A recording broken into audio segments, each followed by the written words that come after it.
Now, installing software on the anonymous Whonix cube is slightly different than installing software on the other virtual machines, because the others were based on Fedora, and as we've seen, Fedora comes with its nice package installer. So if we go on the personal or on the work, they're all based on Fedora.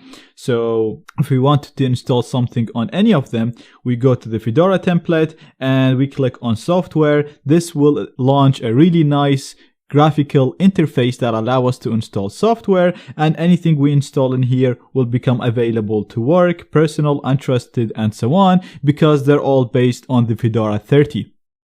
Now, because the Anon Whonix and the disposable Whonix that we use are based on if you look in here, you'll see they're based on the Whonix 15.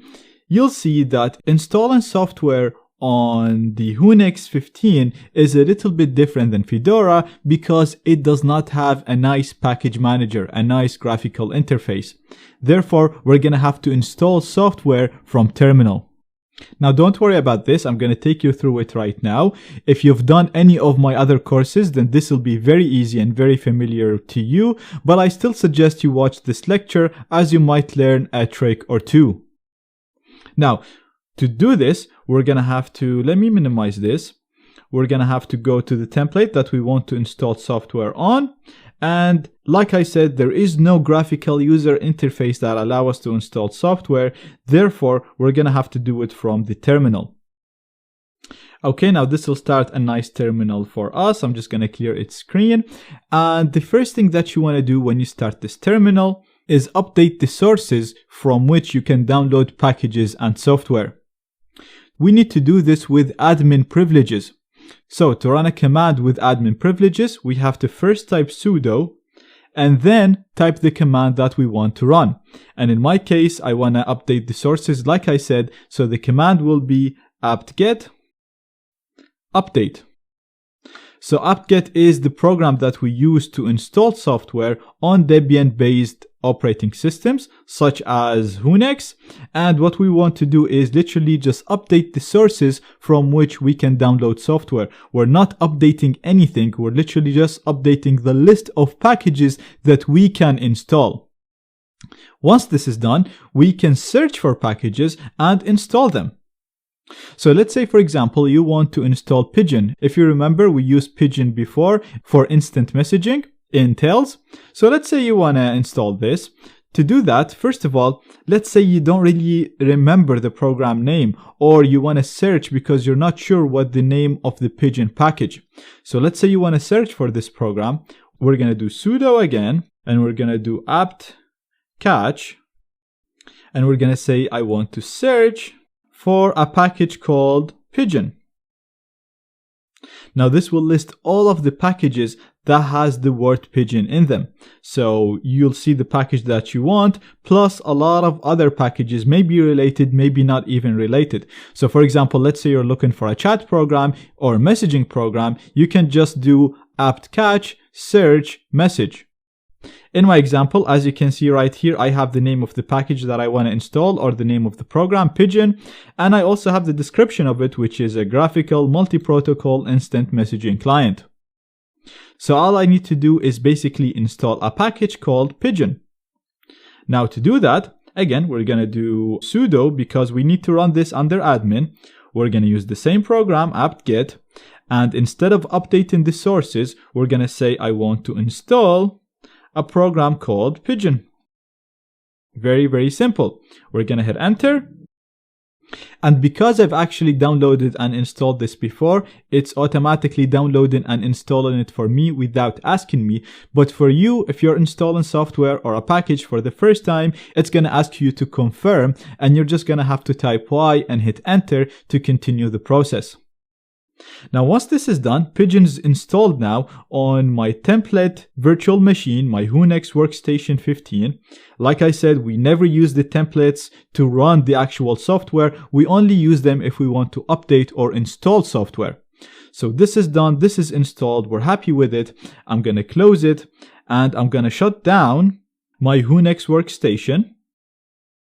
Wait for it to fully shut down. And once it is off, I'm going to go to my cubes manager again. I'm going to go to the machine that I want to use the program from. So for example, the Anon Whonix right here, we're going to go to its settings. So you can click on this, or we can right click and go to settings.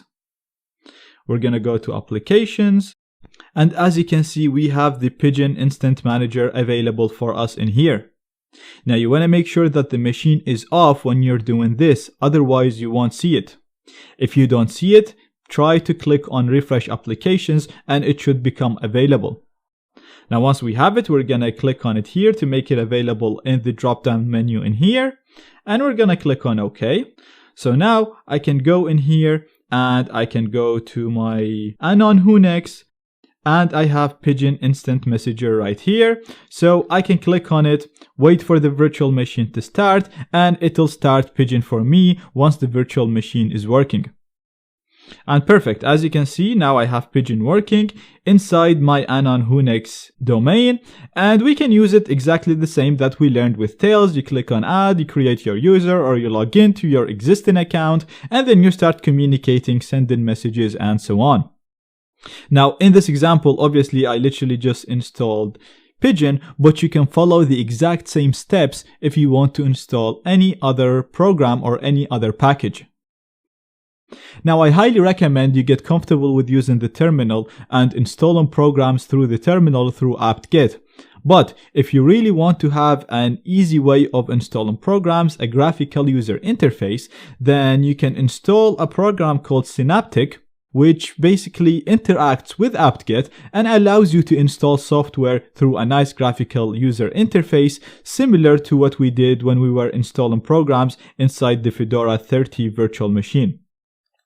Now to do this, we'll have to install Synaptic, we'll have to install this graphical interface. So let me turn off my Whonix machine again.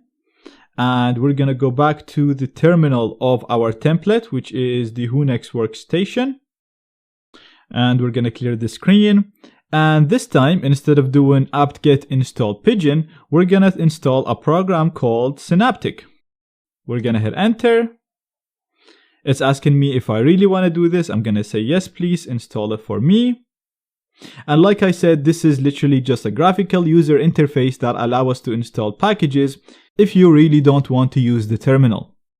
Perfect, now it's installed, and usually we don't use any programs inside the template virtual machines. Like I said, we use them inside the domains. This is what we did literally with Pigeon and with everything else. But because Synaptic, the program that we installed, is a program that allows us to install other packages and other programs, it only makes sense to use it inside the template so that all of the other virtual machines that are based on this template would inherit these programs. Therefore, we'd want to use this inside our template virtual machine. So back to the Cube Manager, we're going to select our template, which is the Whonix Workstation 15. We're going to go to its settings, applications. We're going to scroll down. We're going to look for the package manager. We're going to add it here to the right. We're going to click on OK.